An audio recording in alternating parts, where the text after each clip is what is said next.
बिस्मिल्लाहिर्रहमानिर्रहीम। अस्सलाम वालेकुम डियर स्टूडेंट्स। आज का हमारा टॉपिक है motion of charge particle in an electric and magnetic field.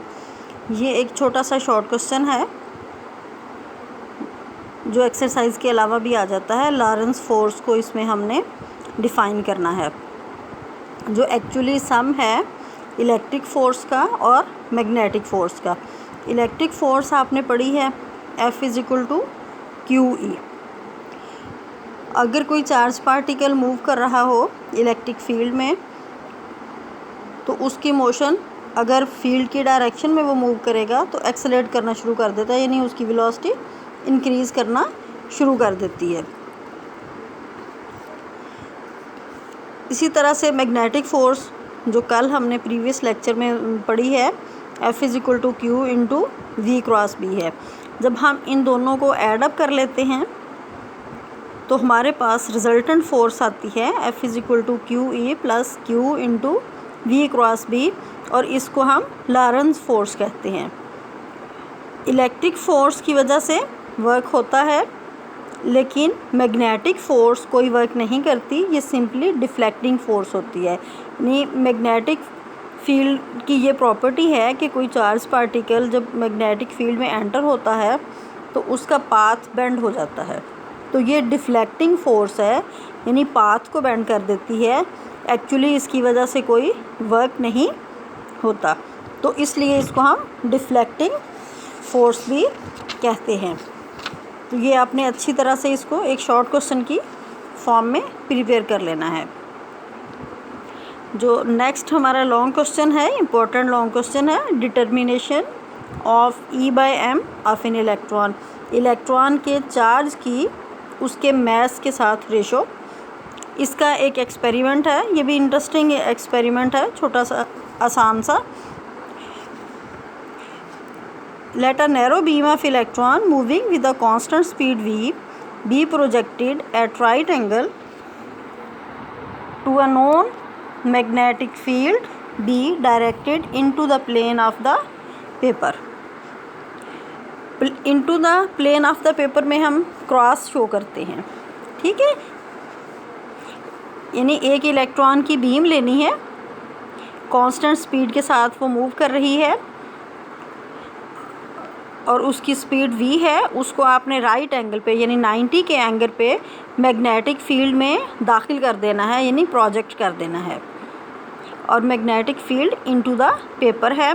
तो जो फोर्स इलेक्ट्रॉन एक्सपीरियंस करेगा, हमने मैग्नेटिक फ़ोर्स पहले फाइंड आउट की है, चूँकि चार्ज पार्टिकल को आपने मैग्नेटिक फील्ड में सब्जेक्ट कर दिया है, तो चार्ज पार्टिकल इलेक्ट्रॉन है, तो इसलिए हमारे पास magnetic force F will be equal to -E/V×B होगी।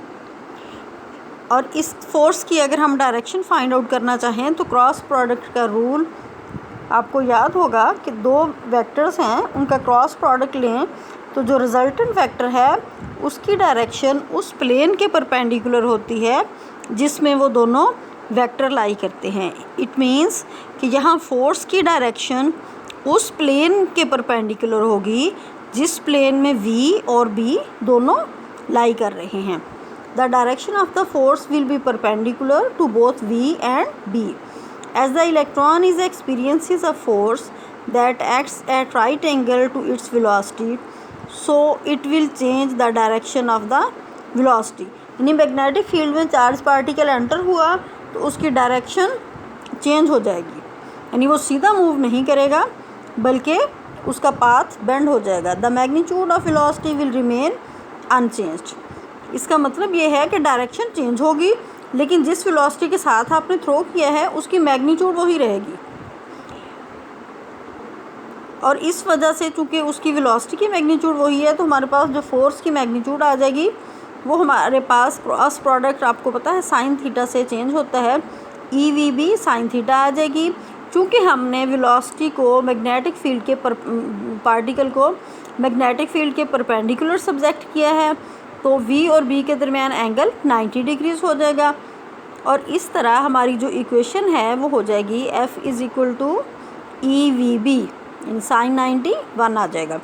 As both V and B do not change the magnitude of F is constant. तो इसका मतलब है उस फोर्स की मैग्नीट्यूड, क्योंकि वी और बी में कोई चेंज नहीं आ रहा, उन्हें हमने कांस्टेंट कर दिया है, तो इसलिए फोर्स की मैग्नीट्यूड भी चेंज नहीं होगी, कांस्टेंट हो जाएगी।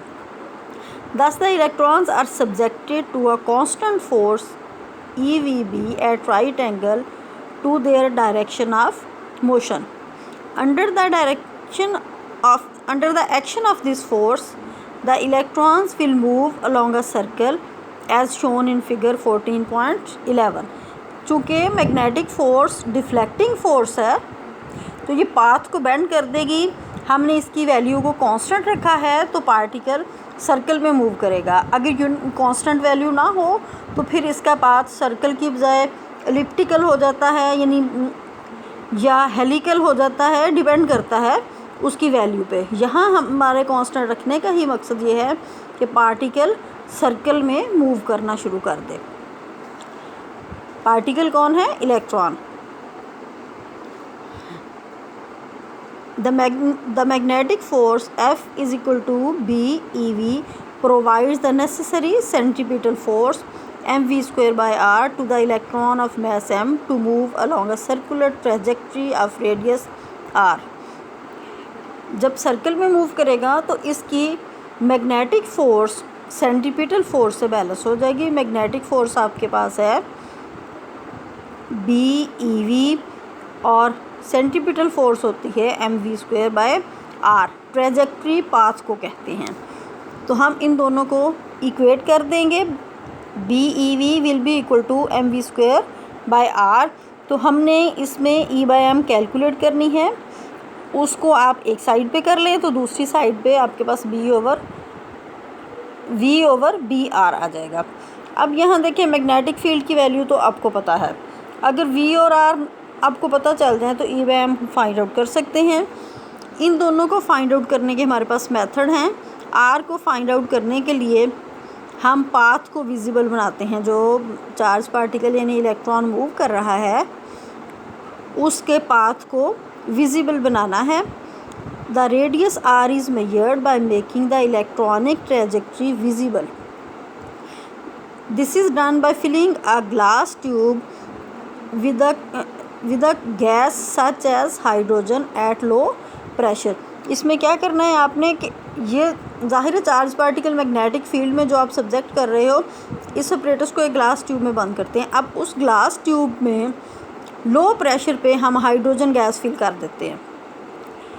This tube is placed in a region occupied by a uniform magnetic field. और फिर उस ट्यूब को यूनिफॉर्म मैग्नेटिक फील्ड में रख देते हैं जिसकी वैल्यू आपको पता होती है।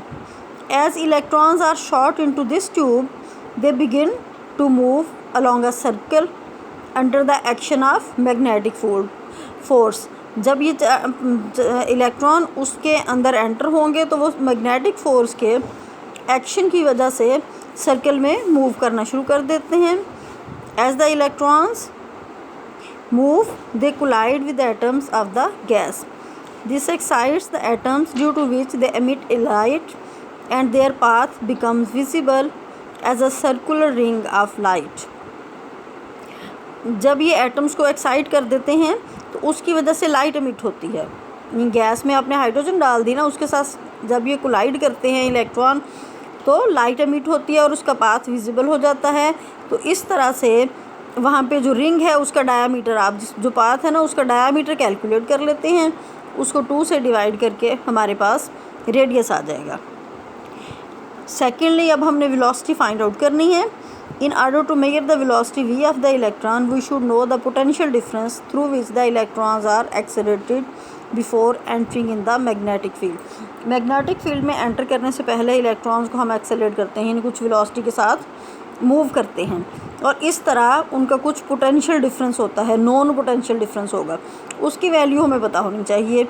If V is the potential difference, the energy gained by electrons during their acceleration is VE। ये चैप्टर 12 में आपने पढ़ा है कि work done in taking a unit positive charge from one point to the other point is known as electric potential.